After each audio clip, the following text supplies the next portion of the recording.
Morning, folks. I'm here to talk about the Terence Crawford Israil Madrimov fight from last week ago. It was a week ago. Yeah. It's taken me this long to get around to it. Basically, long story short, I fucked my neck up last week, and I've been on painkillers pretty much. It re-aggravated an old injury. I hurt my neck quite badly 4 years ago, cleaning a fucking barbecue. There's no exciting story to tell you how I did it. I tore all the muscle on this side of my neck. Just cleaning a fucking barbecue. I moved in a peculiar fashion and just tore all the fucking muscles. You know, there's no exciting stories of fighting off a mugger or climbing a tall building to save some children or anything like that. No, I was cleaning a fucking barbecue. Anyway, I re-aggravated it last week. I don't know how. Just woke up like it. And I was on taking tramadol for the pain. And I watched this card, the Terence Crawford fight last week. I watched the whole card, but I kept fucking falling asleep because if you've ever taken large quantities of tramadol throughout a day, they tend to fuck you up a little bit and make you very, very sleepy at times. So I had to watch it in stages throughout the week because obviously I've been very busy at work as well. So it's taken me a week to watch it all in, you know, sort of absorb it all and take it all in, really. And it was a fucking fantastic card. I really, really enjoyed it. I mean, the highlights for me was Martin Bakole against Jared Anderson. I mean, that was a fucking wonderful fight. Dominant performance from Bakole. He just went in there and he just fucking hammered away and dominated and stopped Anderson in the fifth. It looked like man and boy in there. I've heard that phrase thrown around a lot this week, and it really did. He couldn't miss with those fucking uppercuts. Every time he got close, they were doing damage. They were snapping Anderson's head back. He just had no answer. I mean, he fought back bravely, did Anderson. He was very, very brave in that fight. But he was just taking too much punishment. And by the fifth, yeah, he'd been down a couple of times. He was all over the fucking place. And Bakole, it was easy for him. It reminded me a little bit of Foreman against Joe Frazier, the first fight. When he just went in there and just wailed away and just kept hurting Anderson. And wonderful, wonderful fight. I'd like to see Bakole get a big shot at somebody at some point. Zhang, Wilder, someone. Yeah, that'd be a fucking great fight. I don't know what's going to happen with Anderson from here. I mean, I've seen a lot of people saying, "No, he's not good enough. He needs to retire." Look, he's a young guy. I know he's got his problems outside of the ring, so he's got to take care of them first. But yeah, it's not all over. He can come back. I mean, look at Lennox Lewis. He got a different thing, totally different situation. But when he got sparked by Oliver McCall 30 years ago, nearly 30 years ago, everyone then was like, "Oh, he's shit and he needs to give up." But now he's one of the greatest of all time. So yeah, it's just what it is. But that was a great fight. Another standout highlight on this was Jose Valenzuela. He took the WBA Light-Welterweight title off Pitbull Cruz. This was a great fight. You'll have to excuse the fucking seagulls if you can hear them, because they're noisy bastards at this time of the morning. Anyway, yeah. What a wonderful fight. Another highlight of this card.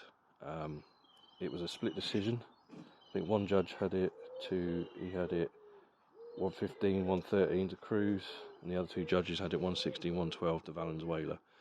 I had it to Valenzuela. I had him a bit closer than that. I had it 115, 113. For me, Valenzuela was very slick. He was landing nice counters. He just a better boxer, really, in my opinion. But Cruz fought how he always fights. He was just bombing forward, throwing endless punches. He was the aggressor throughout the whole fight, like he always is. This is how Isaac Cruz fights. You know, he's just a threshing machine. He head down and he'll walk forward and he'll just throw punch after punch after punch. He's a wonderful fighter to watch. Very exciting. I'd love to see him do it again. You know, I've seen a few people crying robbery since it. Hey, it's what you like. I mean, if it had gone to Cruz, it wouldn't have bothered me.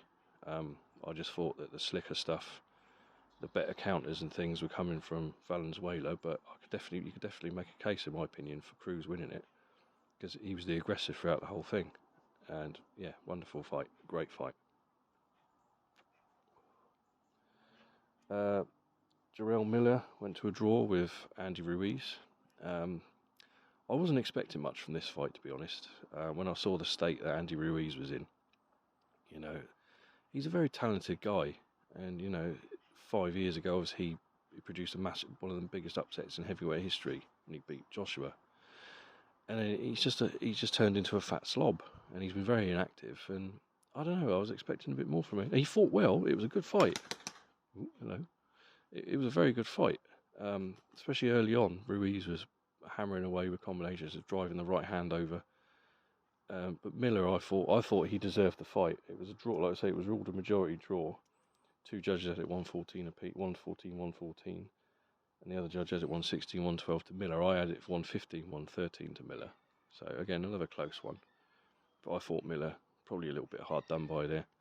I don't particularly like Miller. I think he's a fucking prick. Yeah, he's a drug user, PED user. I don't like people like that.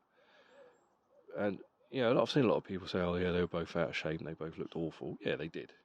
But the cardio on these guys to go 12 hard rounds like that with each other, it sounds weird. Yeah, they both were out of shape and overweight, but what fucking engines they had, I just felt Miller did enough, just slightly more to win that one. So we'll see if we get a rematch from that. Of course, the main event, Terence Crawford he's a fucking legend in my eyes. He's now a 4-weight world champion. He took the WBA Light-Middleweight title. That's his 4th weight off Israil Madrimov. Now, this was a very intriguing fight. It wasn't all action, but real intriguing chess match of a fight. I really, really enjoyed it. It didn't go how I thought it would. I thought Crawford would probably dominate him with his experience. I had it 115, 113 to Crawford. The two judges had it the same as me. One judge had it 116, 112, all in favour of Crawford. I was just looking down at my scores in case you wonder what the fuck I'm doing. Plus my dog's out here somewhere. And he'll start digging in a minute if you don't take your eyes off him. But it surprised me. I thought that this fight would be Madrimov being quite aggressive potentially from the start, and Crawford basically countering him, potentially stopping him late on. But no, it didn't work out like that at all. It was a very close fight. I've seen people screaming robbery this week. Madrimov was robbed and all this stuff. I don't think so. It was a close fight. If it had gone Madrimov's way, I wouldn't have complained. I wouldn't have complained at all. It was a very, very absorbing fight. Madrimov was landing those straight right hand quite effectively at times, quite often in that fight. And at times he was landing them, like several of them in a row. And Crawford looked a bit perplexed by the whole thing. But I just felt Crawford's experience. This was only I think it was Madrimov's 11th or 12th fight as a pro. He had a long amateur career. But it just seems funny how opinions have changed now, isn't it? Because at the start, when this fight was announced, people were saying that Madrimov's a bum. He has no business being in there, and it's a shit fight and all this. But now people are saying that, Madrimov was robbed, and Crawford's a bum, and Crawford's on the slide. It's like, make your fucking minds up, people. Boxing fans can be the most toxic fucking bunch of assholes in the world, and it fucking pisses me off. You're entitled to your opinion. We all are. I say stuff that people don't agree with. It's an opinion, but it just amazes me how people fucking switch. They flip all the time. If somebody has a good performance, they're the greatest thing ever. If they have a bad performance, they're shit and they were a bum and then they were never any good. Fascinates me. It really does how people are. Obviously, the talk of before this fight was Crawford to jump up and fight Canelo. I never liked that fight. I thought he's far too big for Crawford. I don't particularly want to see it, and it doesn't look like it's going to happen anytime soon because there's been a bit of a spat, as you've probably all seen, between Turki Al-Sheikh and Canelo Alvarez.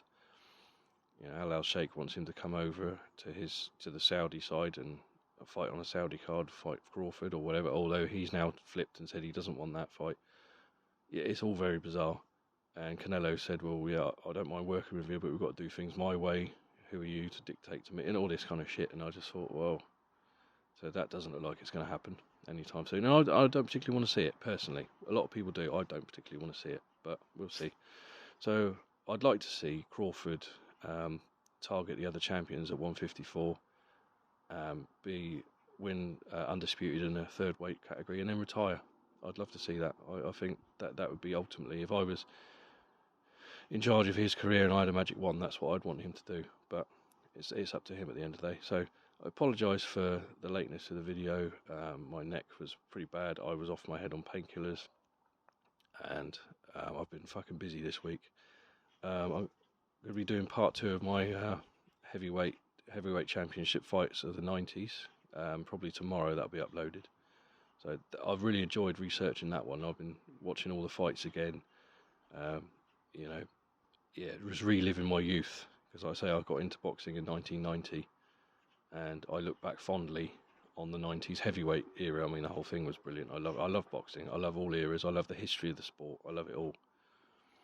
But obviously, it's a special place in my heart, the 90s heavyweight division specifically, because that's what I grew up with. That's when I started watching boxing, and any of the 90s stuff really, but particularly the heavyweight division. You know, it was a golden era in my mind. Obviously, the 70s was the golden era. That was a fantastic period in heavyweight boxing. But the 90s, for me, was a close second. You know, a lot of people agree with me as well. I've spoken to over the years, a lot of people, my cousin and I, and my friends, we all reminisce about, you know, Lennox Lewis, Ray Mercer, Holyfield, Bo, Tyson, you know, Tommy Morrison.